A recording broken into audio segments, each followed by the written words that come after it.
going on, guys? You are back with a solo episode because Evan, of course, is he likes to wrestle with that bear today. But yeah, let's get straight to it.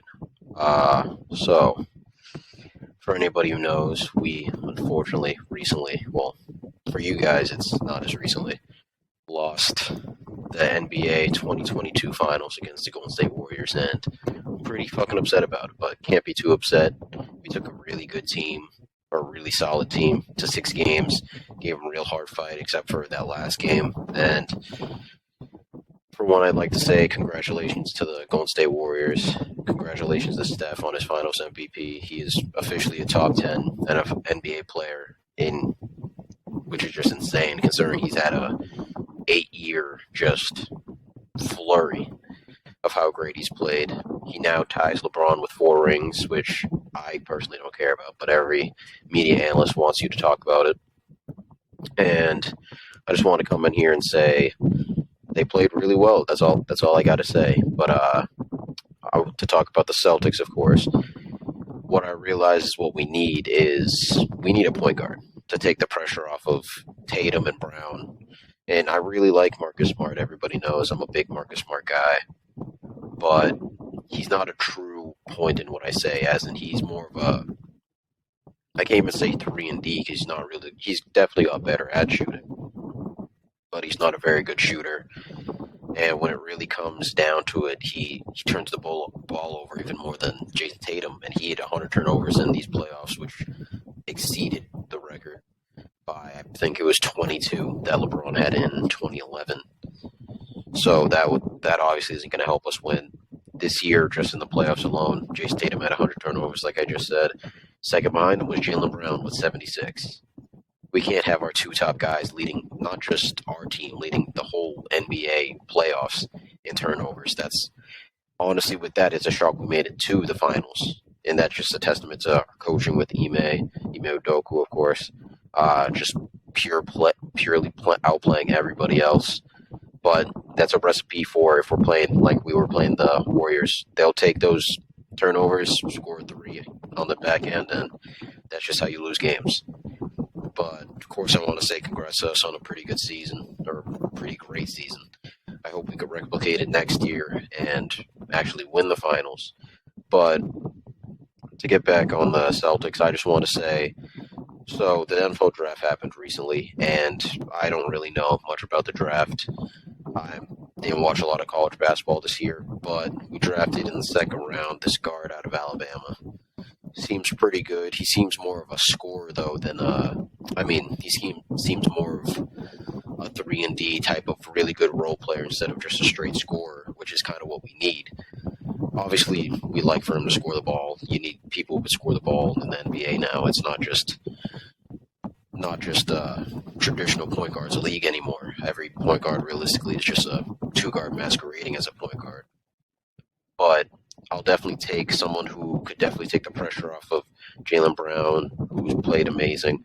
Jason Tatum, who he definitely got better playmaking this year, but he doesn't play well with the ball in his hand, or he doesn't play his best when he has to put up, like, let's say 30, 35 points, and he's got to play make for everybody else. Compared to, if somebody's able to get him in his best spots, that's what would be ideal. And if Rajon Rondo was probably a little bit younger and wasn't going through his off-the-court troubles right now, I would definitely be trying to go after him. But we don't know really how that's going to go. Even if all that gets resolved, maybe we go at him, put him on a 1-year deal, maybe $5 to $6 million, see how that works out. And obviously to do that, everybody's saying, what will we do with Marcus Smart? And I honestly don't know because he's great defensively. He's incredibly gifted defensively. He just gives the most effort. He's great, but obviously I don't think he should start, considering if we had a traditional point guard to get our guys in better spots, that definitely would benefit us more than him kind of playing reckless, losing the ball, and then getting us down. And far too many times, Jaylen Brown and Jason Tatum having to dig us out of that hole, having to play incredible well just to dig us out of that hole. And then by then, it's kind of they're too tired, they gotta sit for a bit, and then lead expands, and by that point it's just too late. So a couple of trade scenarios I saw was trade him to Miami, which I don't know how that would work because I don't know what we get back. They said we'd get Tyler Hero back, and that's, in my opinion, a worse trade because, yeah, Tyler Hero could definitely shoot the ball, but we've seen in 2 out of 3 playoffs he hasn't played very well. He also didn't really stay healthy this year with the groin injury, and he's not very good defensively. Guards know they could, not just guards, everybody knows they could go at him defensively. He's your weak link, which is why Spo had to kind of bench him late in games because everybody knows they could just run right through him. So I don't know exactly how that would work.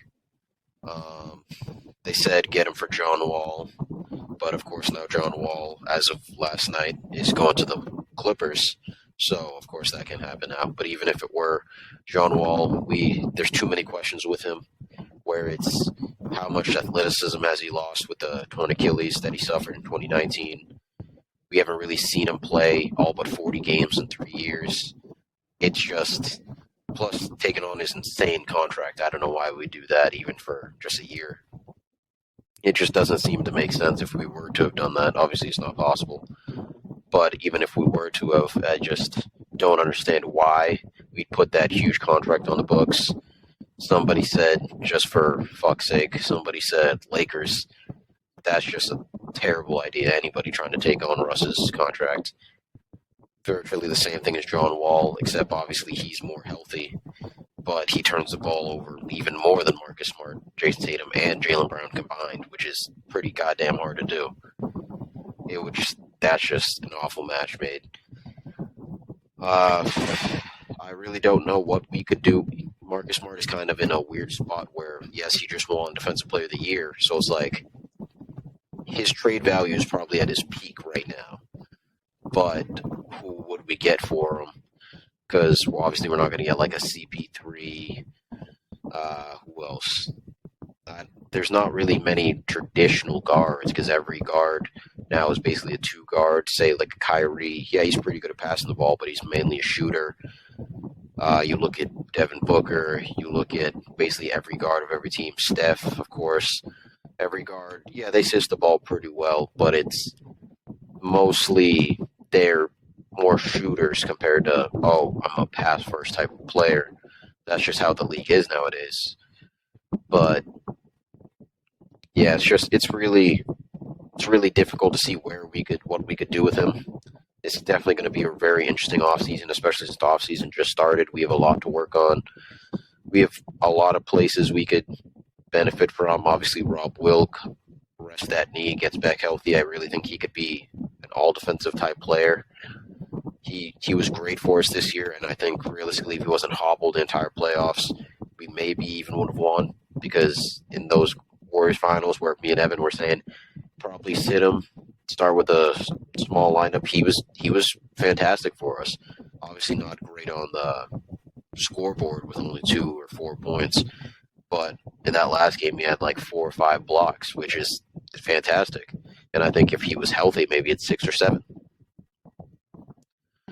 But yeah, obviously we have to think smart too, because Jaylen Brown up for a contract pretty soon, Jason Tatum up for a contract pretty soon, and obviously both of them probably deserve the max, or Jaylen Brown gets the max, Jason Tatum gets the super max.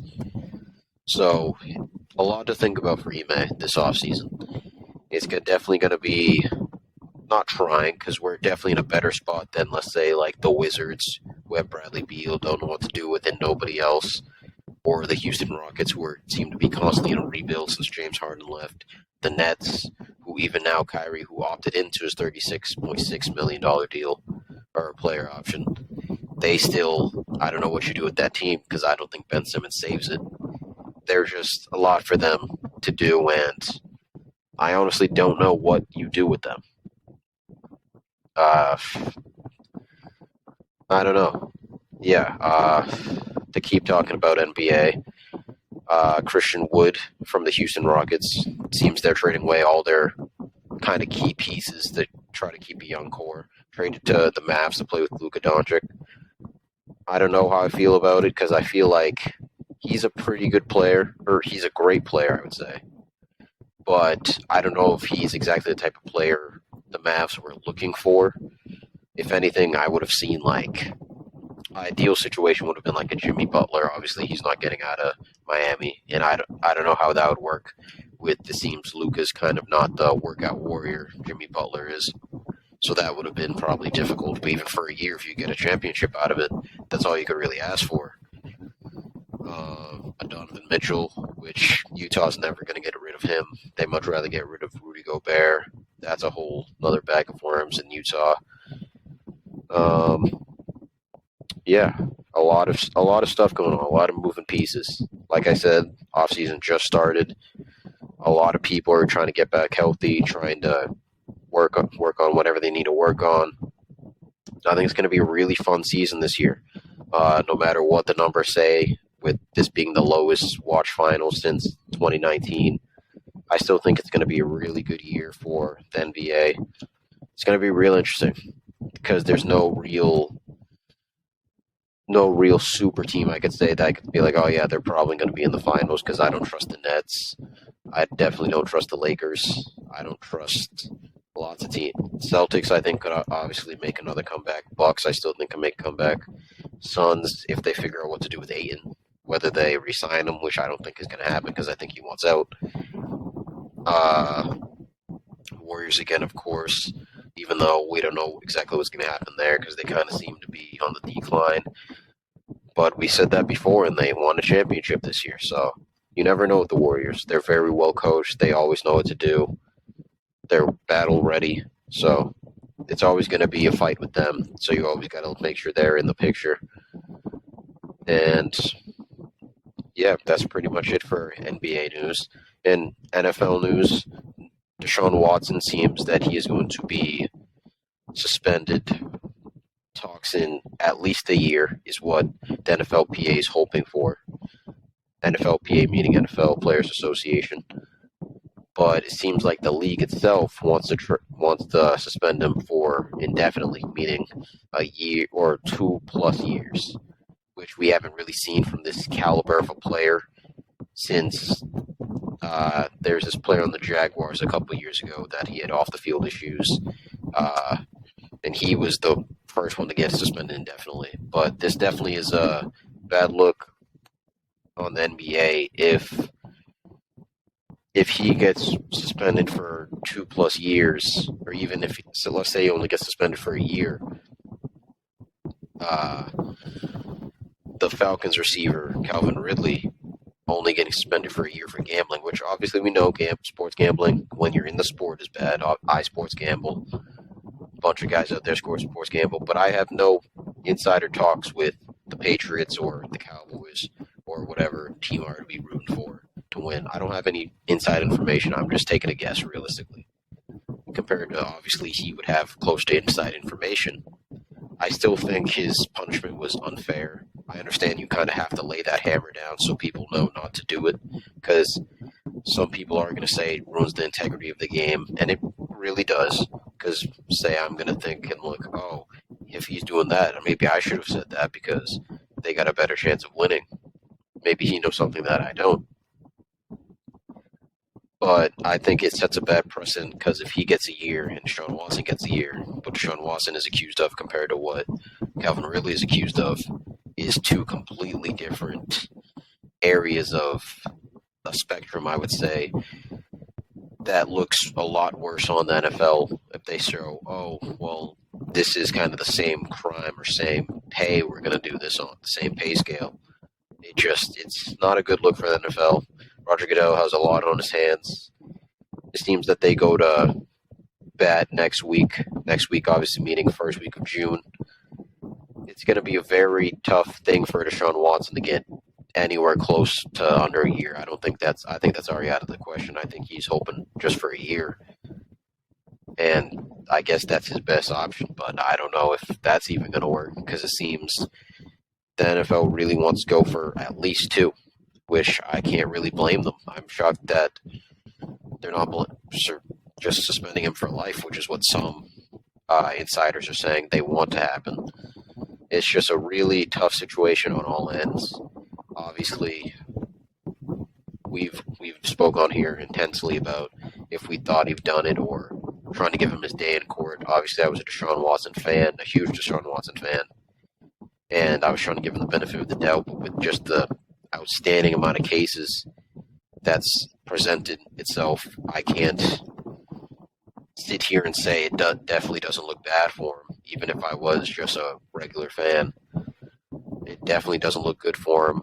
And I know last time I basically said I'm pretty sure he did it, which was wrong. I should have let him have his day in court. Obviously, let the 24 women have their day in court, although 20 of the 24 women have indeed settled out of court. So there's still 4 he has to settle with if they do indeed want to settle.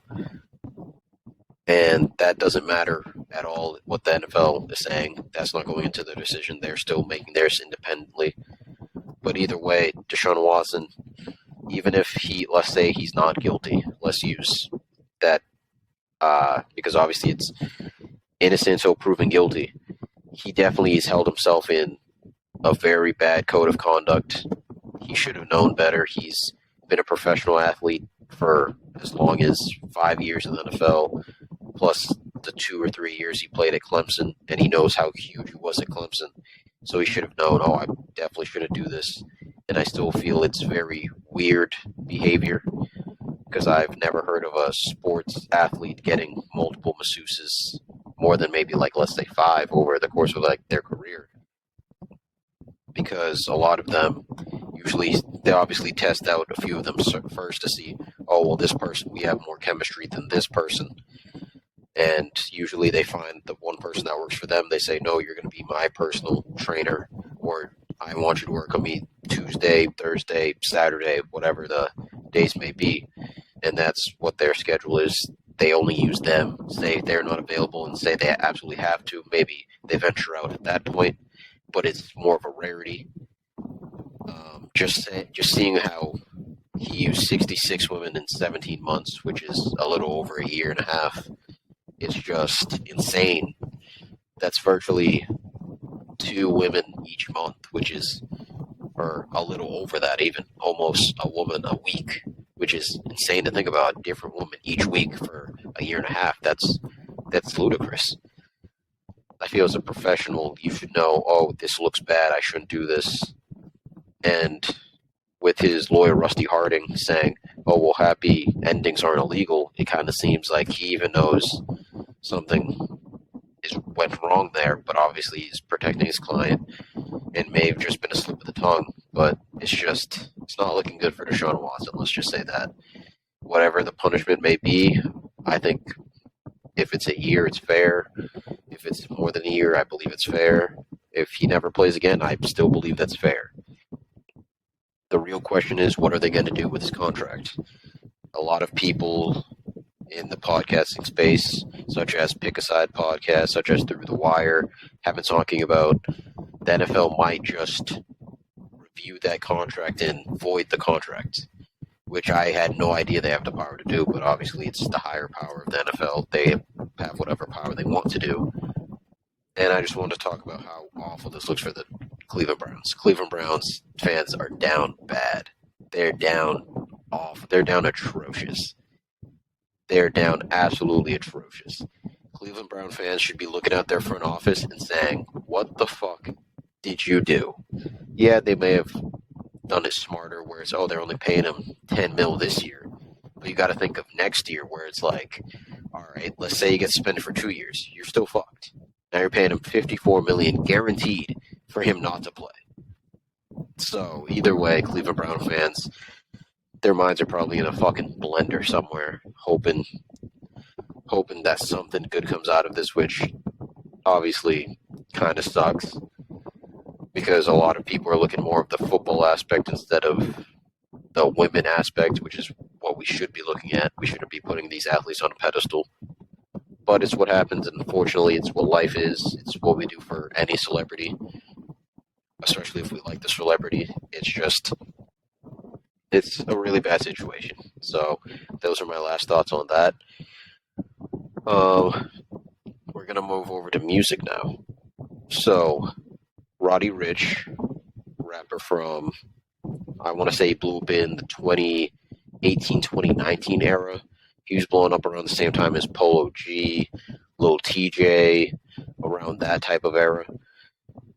He dropped an EP 3 days ago from when I'm recording, which is June 28th, and nobody's talking about it. I'm a pretty decent Roddy Ricch fan, and I didn't even know he dropped anything. So that's saying a lot. Saying nobody really, I wouldn't say nobody cares, but nobody's really looking for Roddy Ricch. Because even if they're saying Drake obviously dropped his album, Honestly Nevermind, maybe a week ago from when I'm recording, Honestly Nevermind, and people are saying it's mid, it's trash, it's H&M music, but at least people are listening to it, or even if they're not listening, they're talking about it, which is what you want. Because even if they're not going to listen, at least you're talking about it. They're getting it out in the atmosphere. That's good. That's good. That's good for business because at least you know people care. But when nobody even knows you dropped, it's looking scary. Especially after his last album flopped, it's looking real scary. And I bring him up to say, apparently, NLE Choppa has beef with him about it, saying how. Well, the full context is they asked Roddy Ricch who's his big three. He puts himself first, which you have to have that confidence if you're going to be in the rap game. Puts YoungBoy, which of course YoungBoy is insane, and Kodak Black. And obviously this is for 20 to 25 in that age range. And NLE says, how you not going to name me when I'm 19 and have, I think he said he has like 11 plaques, 6 songs over 100 mil on YouTube. He does numbers. NLE Choppa does numbers. But when you really just look at it, Roddy Ricch, I would say he's hotter than NLE Choppa because I feel like people look for NLE Choppa's music more. But The Box is a platinum record, which is already trumps all the plaques that NLE Choppa has. So either way, you gotta use that. If that's the argument NLE Choppa wants to use, you gotta use the one plaque that trumps all of yours. But I say the same. In my top 3, I would have to put for who's hottest right now. I'm not the biggest YoungBoy fan, but it's undeniable how huge YoungBoy is. Anytime he drops, everybody's going crazy for it. Plus, he drops so consistently. I think he drops like 4 albums a year at this point. Like, he drops an insane amount. Plus, everybody knows the chant or the bots, YoungBoy better. He's huge. He's huge right now. I don't mind him using Kodak Black just because the impact he's on. He's had longevity in the game. And it's crazy to think he's only 25 or he's 24, I believe. It's crazy to think how young he is and how much of a veteran he already is in this game and the rap game. And how he's probably going to be a Florida legend for forever at this point. And then my last one I'd have to use, because if we're using who's hotter right now, I got to use Polo G or Rod Wave. And I say that meaning Soulfly did 111 first week, I believe. And Polo G was doing numbers. He sold 163K first week for his album. And I believe he dropped a deluxe maybe the next year. And that went for 86K first week. So he's doing numbers. And when you look at it realistically, people aren't I don't want to say TJ fans, Polo G fans, I would say, aren't really looking for, they're not like YoungBoy fans where it's like, oh, they're kind of ravenous waiting for him to drop there. Nobody's really saying crazy stuff when he drops, but I feel like he still has that core fan base, which is whenever he drops, he's always going to do pretty solid numbers. I want to at least say 85K plus at least. That's my base for him at least, compared to Roddy Ricch with his newest album only sold 66K. So just seeing it from that way. But if you want to look at it in like a tier list, I think YoungBoy is a tier of his own. Just what he's doing, it's insane. He could start making music right now and still be doing insane numbers. Kodak Black, I think, would be in a tier underneath him or the same tier just for his longevity, like I said. Second tier would be a Rod Wave, a Polo G, and I gotta say maybe TJ, because I don't think he does as much numbers as they do, but he has a couple of big hits, Calling My Name. He has another one, I want to say In My Head, it went pretty viral. He has a couple of big hits out there, and then maybe Roddy Rich and NLE kind of in the same range, or maybe if you want to put Roddy Rich in that same range, since he has the box, which went huge. But that's just, it's definitely a weird place right now because he isn't very hot right now, but compared to NLE, which was my original point, he's definitely a lot hotter. He's definitely seen a lot more in the industry. He has a lot more industry pull, as the words I like to use. But it's just really insane when you really think about how he's kind of fallen off since the box. Because the box went huge. The box went viral. The box realistically was the hit of like that whole, not just summer, that whole year.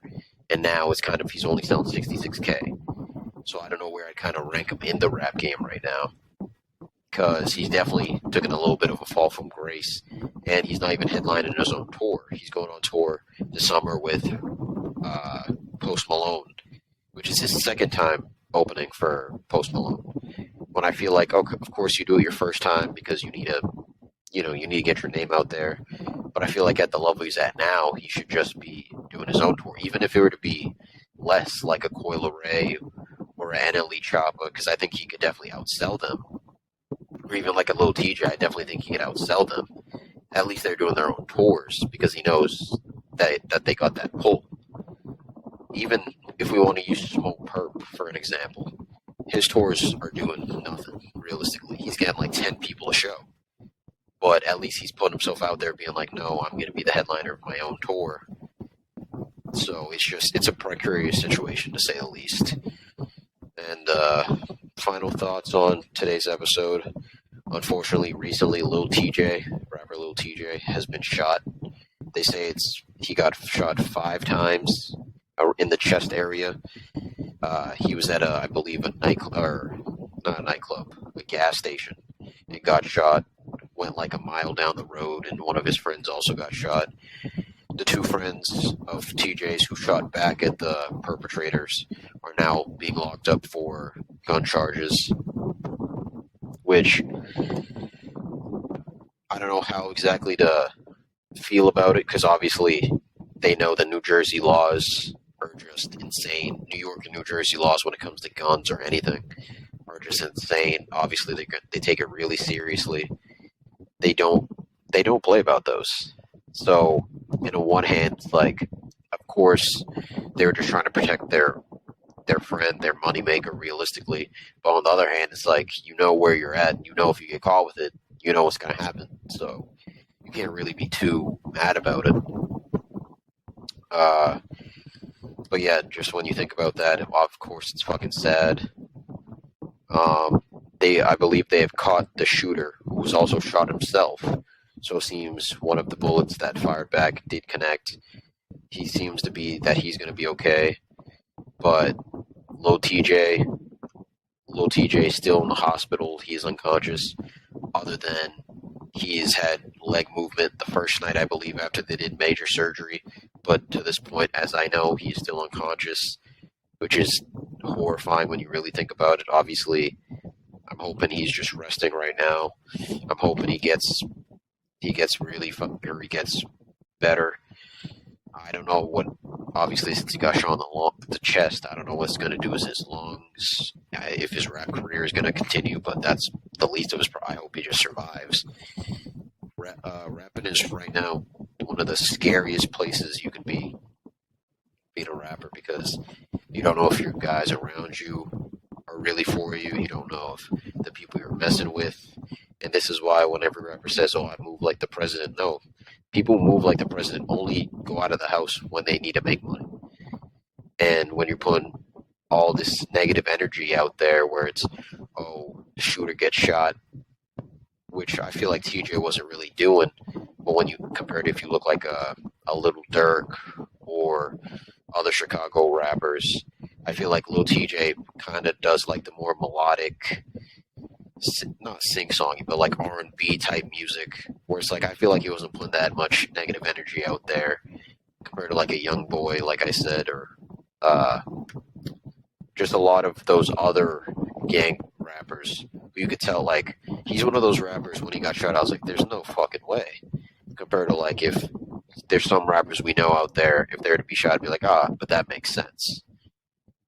So it's a weird time right now. Obviously, we're all sending prayers, but obviously, it's scary out there.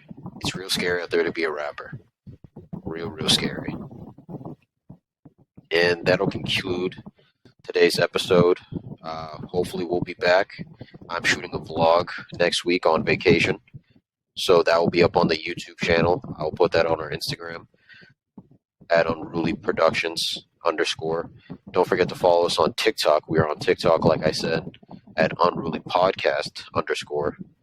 Soon enough, we'll be on Apple Podcasts. We'll be on Spotify. You make sure to catch us on Podbean. Also, just make sure to subscribe on everything. Make sure to like, comment, make sure what we all want. But yeah, I will be back. Like I said, comment anything you want to know, anything you want me to react to. Me and Evan are doing movie reviews next time we record next. So we're going to be moving a little bit farther away from sports, especially since it's the off season for every sport right now, except for baseball.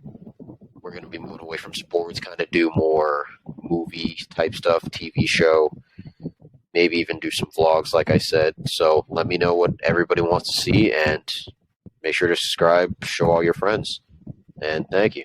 Bye.